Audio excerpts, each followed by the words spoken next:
Hari ini saya rasa minggu yang sangat spesial karena hari ini kita akan dilayani oleh orang yang luar biasa. Tapi sebelum itu izinkan saya untuk memperkenalkan hari ini kita kedatangan seorang yang spesial juga. Mari hari ini apresiasi untuk Oma Sarah. Kita menyebutnya Oma Sarah. Wow, Oma Sarah adalah ibu dari Pastor Nala Widya. Saya sangat berdoa Tuhan dalam hidup saya ingin kayak Oma Sarah. Dalam usianya saat ini masih aktif melayani saudara. Masih aktif melayani, menjadi leader dalam persekutuan. Bahkan menjadi pendoa untuk ICC Church saudara. Wow, berikan apresiasi untuk Oma Sarah. Wow. Dan saat ini seberapa banyak saudara yang hari ini excited untuk mendengarkan firman Tuhan? Excited? Ada 3 habit, yang pertama silent your phone, yang kedua save the word, yang terakhir adalah be excited. Dan hari ini again, makanya saya bilang ini adalah hari Minggu yang spesial karena kita akan dilayani oleh seorang yang luar biasa. Saya mempersilahkan jemaat untuk boleh bangkit berdiri, kita memberikan apresiasi untuk Ibu Ida Ayu Evangeline atau sangat dikenal dengan Kak Evi. Wow. Non. Oke, silahkan duduk Bapak Ibu Saudara. Yes, luar biasa ada di ICC Jakarta yang saya lihat, wow, makin penuh, makin pertumbuhan Tuhan beri ya buat ICC Jakarta, amin, puji Tuhan. Oke, sebelum kita dengar firman, mari kita berdoa. Mengucap syukur Tuhan karena kami tahu jam-jam ini adalah jam-jam yang luar biasa karena kami tahu Tuhan mau bicara buat kami. Kami membuka hati kami Tuhan untuk Roh Kudus yang berbicara, yang menyadarkan kami, yang memperbaiki kelakuan kami dan mendidik kami di dalam kebenaran. Kami gak mau jadi tanah yang keras, tanah yang berbatu-batu atau yang penuh semak duri. Kami mau hati kami jadi tanah yang subur Tuhan. Terima kasih karena kami percaya Tuhan akan bicara buat kami. Di dalam nama Tuhan Yesus yang percaya semua katakan amin, amin, amin, amin. Oke, kita masih di bulan-bulan dengan tema closer than ever ya. Jadi kita terus di bulan-bulan ini pengen banget kita punya pengenalan yang makin dekat lagi sama Tuhan, punya relationship yang makin dalam lagi sama Tuhan ya. So hari ini saya mau kita sama-sama lihat lagi bagaimana Tuhan tuh mau kita tuh dia duluan sebenarnya yang mau deket sama kita ya. Jadi nggak ada alasan atau istilahnya bahwa kita susah deket sama Tuhan. Karena dia duluan yang ingin mendekat sama kita dengan mengirimkan Tuhan Yesus mati dan menderita buat kita itu semua karena dia pengen punya relation yang akrab sama manusia ya. So dia tuh gak pernah ninggalkan kita seperti tadi Ibu Amanda katakan bahwa dia tidak pernah meninggalkan kita, dia gak pernah mengabaikan kita. Sebetulnya ya lebih dekat daripada baju kita lah ya, karena dia ada di dalam diri kita. Jadi apa yang kita rasa, dia bisa rasain. Apa yang matter buat kita, itu matter juga buat dia. Apa yang menjadi kegelisahan kita, pergumulan kita, semua dia tahu, ngerti banget, peduli banget, dia concern banget. So Bapak Ibu Saudara enggak pernah sebetulnya 1 detik pun enggak pernah dia ninggalin kita. Katakan kiri kanannya, kamu tidak pernah sendiri. Oke. Kita tidak akan pernah menjalani hidup ini sendiri sebetulnya ya kalau kita sadar banget. Tapi seringkali saya juga pernah gak sih Bapak Ibu Saudara ngalamin jauh dari Tuhan? Pernah gak ngalamin Tuhan di mana? Pernah gak ngalamin kayaknya aduh gak ngerti lah, nggak kerasa gitu ya, Tuhan tuh nggak kerasa gitu dalam hidup kita. Sebetulnya dekat atau tidaknya Tuhan itu bukan tergantung dari Tuhan ya. Kita nggak bisa bilang Tuhan kenapa engkau jauh banget, kenapa engkau kok kayaknya aku nggak bisa rasakan engkau dan lain sebagainya ya. Sebetulnya itu tuh semua tergantung dari kita. 100% tergantung dari kita. Kita mau dekat sama Tuhan atau enggak. Kita bisa mendekat sama Tuhan atau kita punya close relation sama Tuhan atau enggak. 100% tuh sepenuhnya tergantung dari kita. Ya. So karena Dia mengasihi kita amat sangat, Dia yang memulai duluan, yang menginisiasi duluan hubungan sama kita. Dia pengen ngobrol sama kita, dia pengen utarakan keberadaan dirinya. Tapi seringkali seperti tadi saya bilang sebenarnya ada miss-nya di kita kalau kita rasa jauh ya. So Tuhan kadang-kadang pakai segala cara supaya kita tuh mendekat sama Dia. Oke, so judul saya pagi ini adalah Draw Near to God. Oke, Draw Near to God.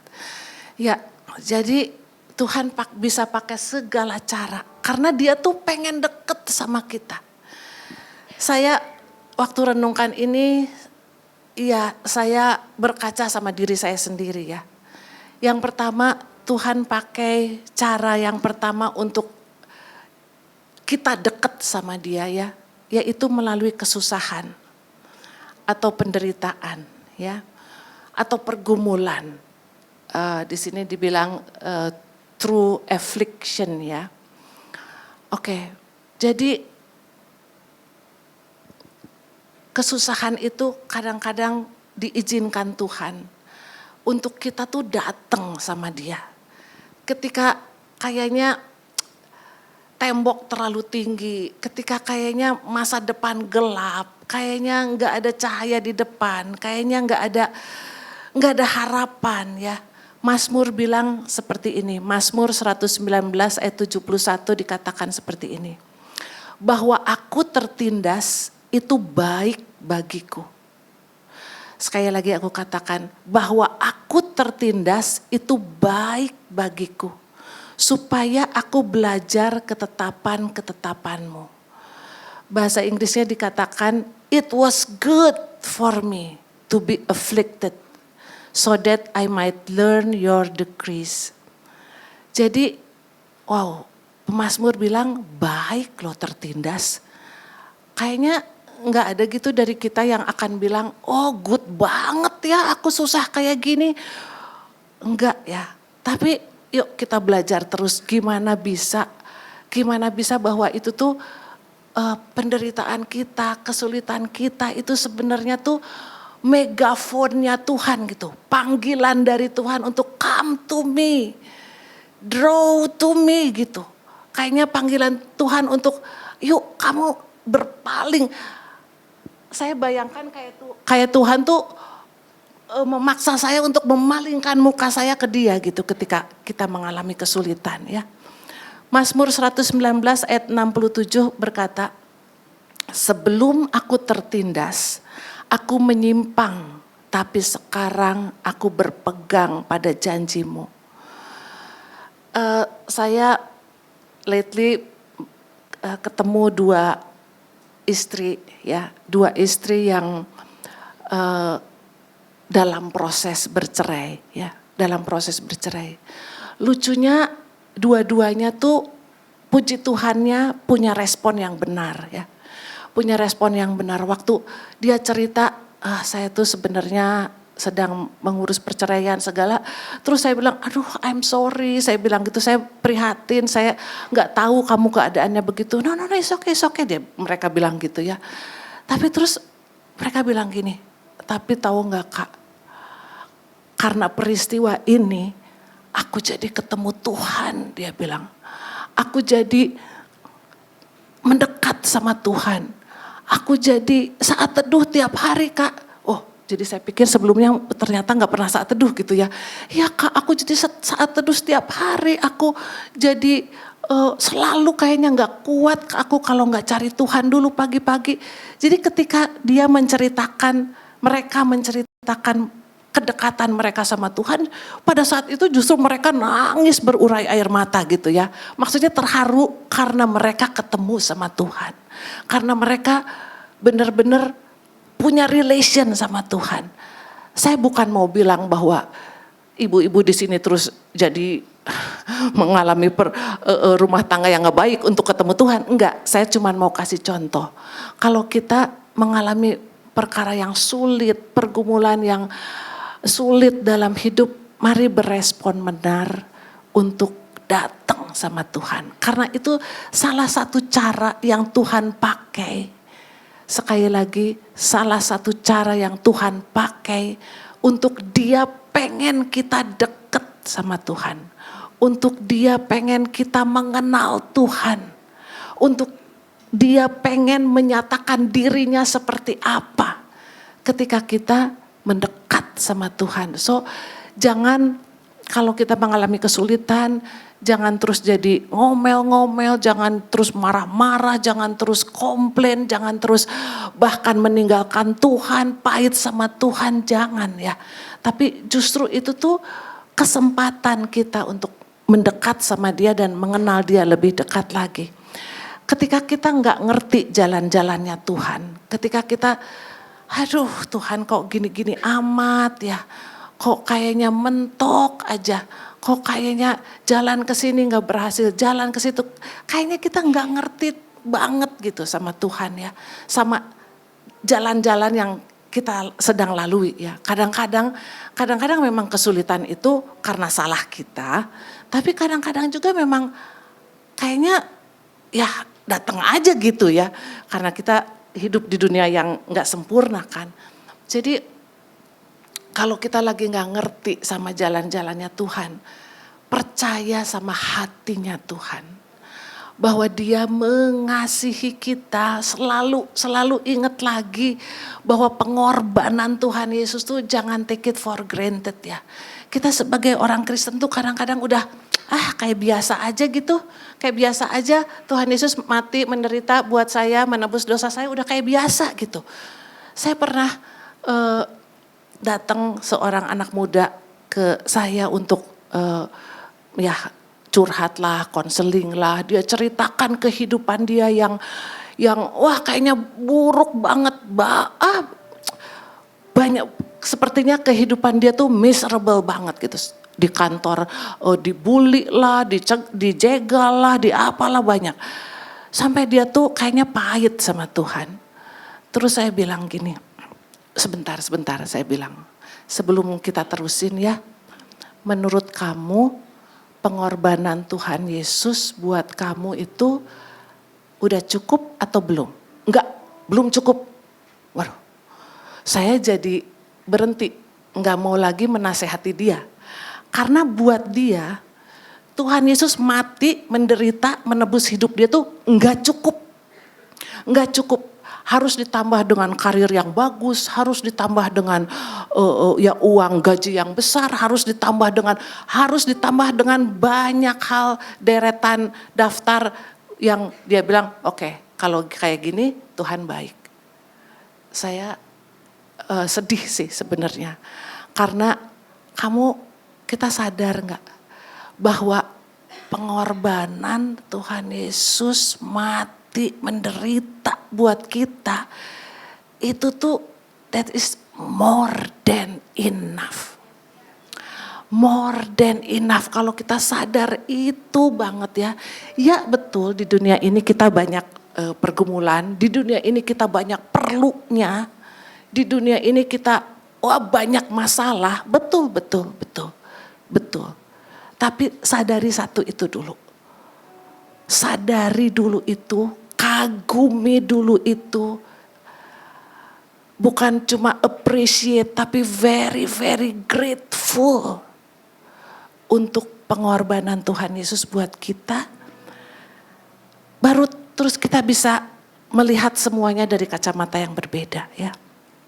So, He is for us, not against us. Ingat aja, dalam setiap pergumulan, ingat aja, ada Tuhan untuk saya. Tuhan bukan lagi mau melawan saya, Tuhan bukan lagi mau menginjak-injak saya, Tuhan bukan lagi mau menyusahkan saya, enggak. He is for us. So kalau kita mengalami kesulitan, affliction, itu cara Tuhan untuk kita datang sama Dia. Oke. Mazmur 73 ayat 22 dan 23 mengatakan seperti ini. Aku dungu dan tidak mengerti. Seperti hewan aku di dekatmu. Tapi aku tetap di dekatmu. Engkau memegang tangan kananku. Bahasa Inggrisnya dikatakan, I was as stupid as animal. I didn't understand you. Yet I always stay close to you. And you hold me by the hand. You guide me with your instruction. And at the end, you will receive me with honor. Wow, luar biasa ya.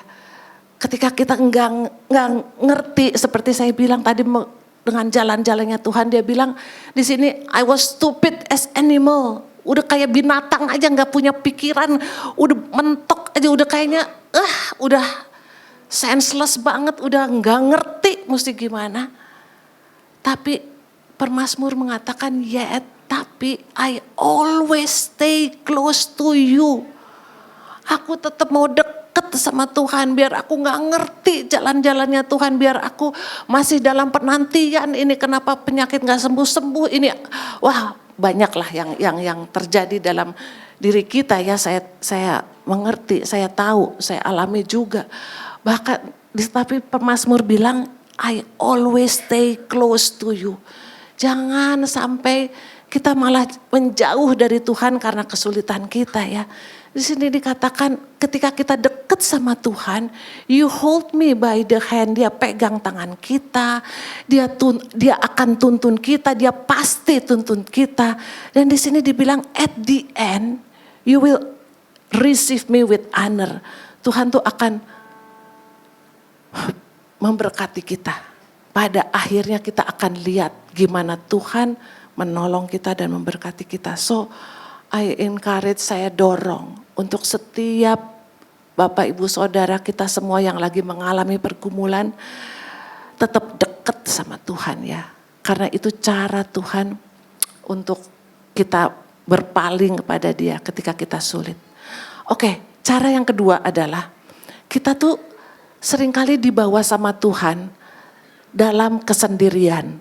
Jadi kita pernah gak ngalamin? Suami gak ngerti saya. Terus ya mungkin bapak rohani juga gak ngerti saya. Atau orang tua apalagi menolak saya. Atau teman-teman gak ada yang ngerti saya dan saya kayaknya kok sendiri banget ya. Di bumi ini kayaknya kok sendiri banget ya. Ini bukan soal punya suami atau enggak, punya pacar atau enggak ya. Karena loneliness itu kadang-kadang Tuhan izinkan kayak semua orang gak ngerti saya. Semua orang gak tahu perasaan saya. Semua orang kok kayaknya cuek. Semua orang lagi gak peduliin.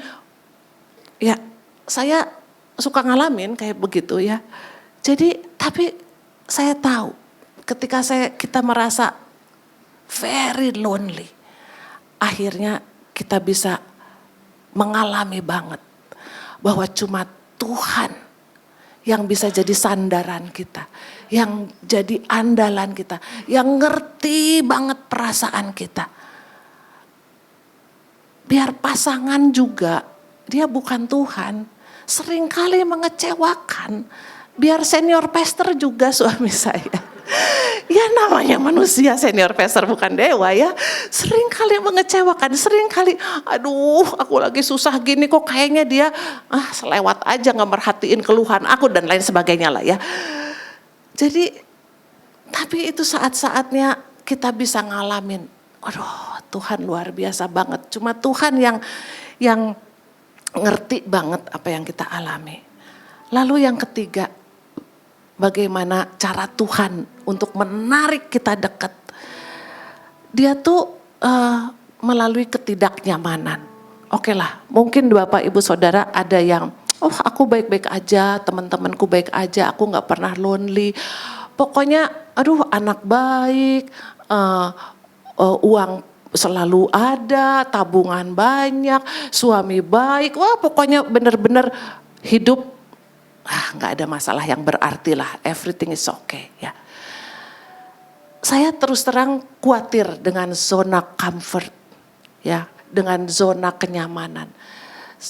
Saya dorong untuk semua yang mengalami mungkin sedang ada di zona ini ya. Let us make this comfort zone. Kalau Bapak Ibu Saudara mungkin lagi baik-baik aja, semuanya baik-baik aja. Yuk kita ambil langkah supaya kita enggak baik-baik aja. Karena bahaya banget loh. Di negara kalau nggak salah ya Finlandia atau mana gitu yang tingkat kehidupannya dan kemakmuran dan kenyamanannya sangat tinggi. Tapi di sanalah sangat susah orang percaya Tuhan. Karena semua kehidupannya nyaman, benar-benar nyaman semuanya. Ditanggung pemerintah apa, semua nyaman. Jadi kalau kita rasa nyaman, suatu saat mungkin ada tawaran, ayo dong kamu jadi home leader dong. Please, jangan nolak. Karena itu adalah kesempatan untuk membuat hidup kita tidak nyaman, oke? Ngurusin orang, dengerin orang curhat, kunjungin orang, datengin orang. Aduh, saya dorong banget deh. Karena ketika itulah kita jadi bisa deket sama Tuhan. Ketika dengerin masalah orang, nggak habis-habisnya, terus kita nggak tahu jalan keluarnya, kita pasti cari Tuhan. Atau kalau lagi nyaman nih keuangan baik-baik aja semua, terus ada program janji iman dari gereja ya.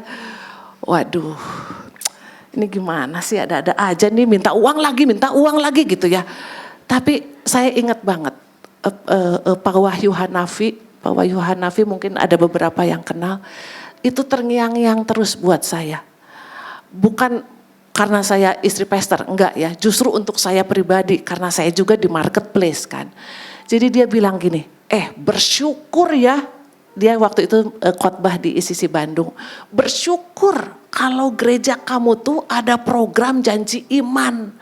Karena itulah saatnya kamu ngetes iman kamu.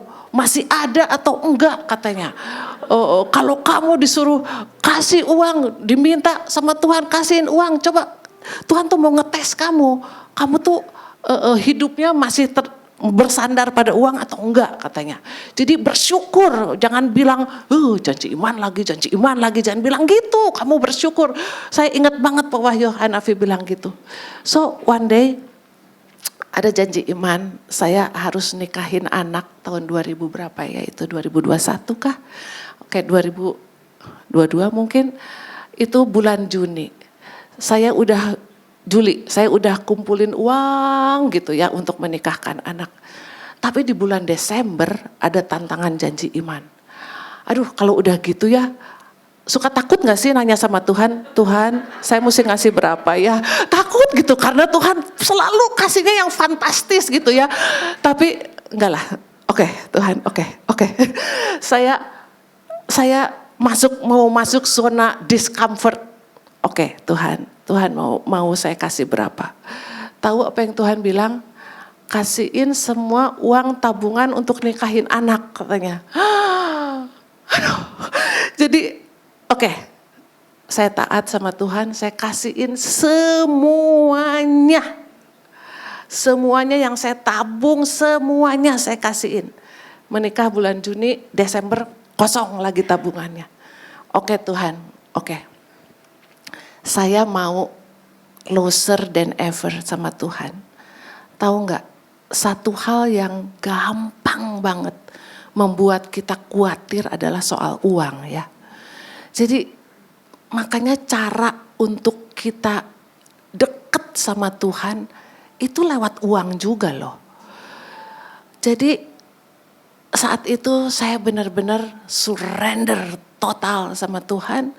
Sampai ya singkat cerita Tuhan kasih terus berkat sampai saat dia menikah, bisa menikahkan anak di Jerman, menikahkannya.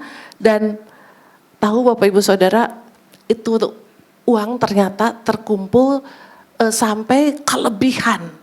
Sampai tahun depannya kita liburan keluarga bersama ke Jerman. Terus suatu saat untuk bikin visa saya tanya ke bank, oke saya minta dong ini saldo saya berapa. Terus banknya bilang, ibu punya uang segini. Hah, dari mana uang itu? Ibu kan punya tabungan yang ini. Sampai saya lupa punya tabungan. Waduh, jadi saya mau bilang, kalau mau deket sama Tuhan, goncangkan uangmu. Betul, karena itu adalah alat yang paling mujarab, ini banget lah. Karena ketika iya enggak sih, uang itu bikin cepet banget kita khawatir. Ya enggak, gampang banget kita untuk khawatir ketika kita enggak ada uang. Oke, waktu saya udah habis, nggak kerasa. Oke, sorry. Baiklah, jadi 3 hal itu yang menjadikan cara Tuhan untuk mendekatkan kita ya, untuk mendekatkan kita. Nah, jangan nunggu Tuhan tuh goncangkan dengan kesulitan, jangan nunggu Tuhan goncangkan dengan penderitaan ya. Kita aja duluan dekat sama Tuhan, kita aja duluan untuk bikin hidup kita discomfort, jadi kita tuh mendekat sama Tuhan dengan cara kita mau melayani, dengan cara kita memberi ya. Cara lain adalah miliki pemikiran bahwa kita tidak pernah cukup mengenal Tuhan. Enggak. Siapapun juga di dunia ini sebelum ketemu Tuhan face to face, enggak ada yang bisa bilang saya cukup kenal Tuhan, saya cukup dekat sama Tuhan, saya tahu Tuhan seperti apa. Enggak. Setiap hari kita harus sadar bahwa aku belum cukup kenal Tuhan, aku belum cukup dekat sama Tuhan. Jadi aku mau Tuhan tuh kayak apa? Setiap hari aku mau bilang, Tuhan aku mau lebih peka lagi dengar suara Tuhan. Aku mau lebih ngerti lagi jalan-jalan Tuhan. Enggak ada lain sih selain kita tuh attach sama Tuhan setiap hari ya. Lewat firman-Nya, lewat doa. Enggak bisa enggak juga. Kita deket sama orang itu kalau kita meluangkan banyak waktu sama orang ya. Nggak akan mungkin kita bisa deket sama Tuhan kalau kita nggak meluangkan waktu sama Tuhan. Nggak mungkin. Luangkan waktu, baca firman, 1 ayat aja. Ya Pastor Nala suka katakan 1 ayat aja. Mungkin nggak usah 1 pasal atau 1 perikop pun mungkin nggak usah, 1 ayat aja. Terus kamu ingat itu menjadi pegangan untuk hidupmu satu hari itu ya. Oke, yang berikutnya gimana kita mendekat. Tadi gimana Tuhan membawa kita dekat. Tapi saya bilang jangan tunggu Tuhan yang tarik ya. Yuk kita duluan deh deketin sama Tuhan. Yang berikutnya adalah menjaga kekudusan. Ya, firman Tuhan katakan di Imamat 19 ayat 2, kuduslah kamu sebab aku Tuhan Allahmu kudus. Mungkin kita bilang, gua gak pernah kok lihat film porno. Gua gak pernah lihat majalah porno atau gak pernah. Kekudusan tuh bukan cuma soal dosa seks ya. Kekudusan tuh kita punya pikiran jelek sama orang, punya perasaan jelek sama orang, itu juga udah gak kudus ya. Saya juga sangat berjuang untuk gak ngomong jelek, untuk gak mikir jelek Justru ketika saya mendapati rekan kerja saya, aduh ya ampun, minta ampun, menyusahkannya ya kalau mau bilang. Jadi sekantor itu memang gitu bikin darah tinggi gitu kalau menghadapi dia ya. Jadi kalau ketemu sama teman kantor, masa ya si ini gini-gini, bener gua juga ngalamin, kayaknya pengen banget nyaut, aduh itu setiap hari kayak gitu. Lihat si ini mulai lagi dia. Setiap hari dan seluruh kantor tuh emang udah fed up banget sama orang ini. Termasuk saya, aduh Tuhan suka ingetin saya, katanya kamu mau mengasihi, belajar mengasihi. Nggak boleh nyaut kalau orang lagi ngomentarin dia, nggak boleh. Aduh, nggak boleh Evi, katanya mengasihi dia, belajar. Aduh itu pun susah banget kayaknya ya untuk tutup mulut nggak nyaut. Dan pikiran perasaan tuh nggak kesel sama dia ya. Every single day ada aja. Tapi ya itulah, kamu tuh mesti kudus, bukan cuman kudus soal seks, enggak. Tapi sadar enggak, kita tuh pikiran, perasaan, kata-kata seringkali buat Tuhan sedih ya. Karena kita bicara yang jelek tentang orang lain. So, saya mau tutup dengan hal ini. Dengan ayat terakhir di Yeremia 9 ayat 23. Yeremia 9 ayat 23 berkata seperti ini. Janganlah orang bijaksana bermegah karena kebijaksanaannya. Janganlah orang kuat bermegah karena kekuatannya. Janganlah orang kaya bermegah karena kekayaannya. Tapi siapa yang mau bermegah, baiklah bermegah karena yang berikut. Bahwa ia memahami dan mengenal aku. Bahwa akulah Tuhan yang menunjukkan kasih setia, keadilan, dan kebenaran di bumi. Sungguh semuanya itu kusukai. Ayat ini ya terus bicara sama saya. Lihat apa yang dunia kejar. Lihat apa yang dunia sukai. Bermegah tuh artinya kan seneng gitu ya, bangga gitu ya. Bangga ya kalau kita tuh jadi orang pinter, bangga banget. Bangga kalau kita tuh punya posisi, ya punya posisi. Bangga kalau kita kaya. Wah kayaknya itu mah paling yang dunia ini mau tonjolkan bahwa kamu tuh bisa banyak uang. Tapi Tuhan bilang, aku gak suka. Kalau kita mau deket sama orang atau kita bisa deket sama orang, bukankah kita bisa dekat sama orang ketika kesukaan kita sama ya. Ketika banyak yang sama kesukaannya, kita jadi kayaknya bisa dekat gitu sama orang ya. Nah kalau kita mau dekat sama Tuhan, Tuhan bilang yang kusukai adalah kamu mengenal aku.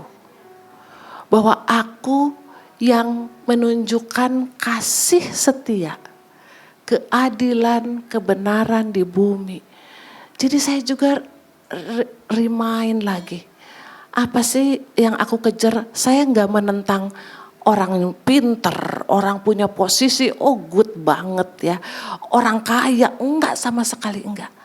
Tapi jangan kita tuh menyukainya. Jangan kita tuh bermegah karena itu semua. Karena Tuhan bilang sungguh yang kusukai adalah bahwa kamu tuh kenal aku. Untuk bilang bahwa aku menunjukkan kasih setia. Bapak Ibu Saudara, seperti saya sebutkan tadi di awal, ada kalanya kita susah ya kenal Tuhan yang mengasihi, yang menunjukkan kasih, yang mengasihi. Karena begitu banyaknya hal yang terjadi sampai kita tuh gak bisa mengenal Tuhan yang mengasihi. Jadi ini tuh suatu journey gitu loh. Suatu journey, suatu proses, suatu pengejaran. Bahwa kita tuh mengenal Tuhan yang menunjukkan kasih. Menunjukkan kesetiaan. Bahwa dia mengasihi kita nggak tergantung dari performance kita. Mau kita lagi jatuh dalam dosa, mau kita lagi rajin saat teduh, mau kita lagi hafal ayat, mau kita gagal, kasihnya nggak berkurang. Tapi itu semua tuh kan jernih ya. Kadang-kadang kita nggak ngerasa Tuhan nggak setia, Tuhan nggak mengasihi saya, Tuhan nggak fair, ya. Tapi di sini Tuhan bilang, ayo kejar. Jangan yang kamu sukai itu adalah soal kebijaksanaan, kepintaran, kekuatan, ya power, ataupun bahkan kekayaan. Saya sadar hidup di Jakarta ini luar biasa tantangannya ya. Kayaknya memang biaya mahal, terus kayaknya persaingan di kantor lebih mengerikan gitu ya. Kayaknya semuanya memang soal materi itu wah di top hal yang isu yang paling mengemuka ya. Tapi saya remind diri saya sendiri terus, bukan itu yang Tuhan suka. Bukan berarti Tuhan menentang, tapi Tuhan mari kita mengejar bahwa kita mengenal Dia yang menunjukkan kasih setia, keadilan dan kebenaran di bumi. Sungguh semuanya itu kusukai. Demikian firman Tuhan. Mari kita naikkan pujian.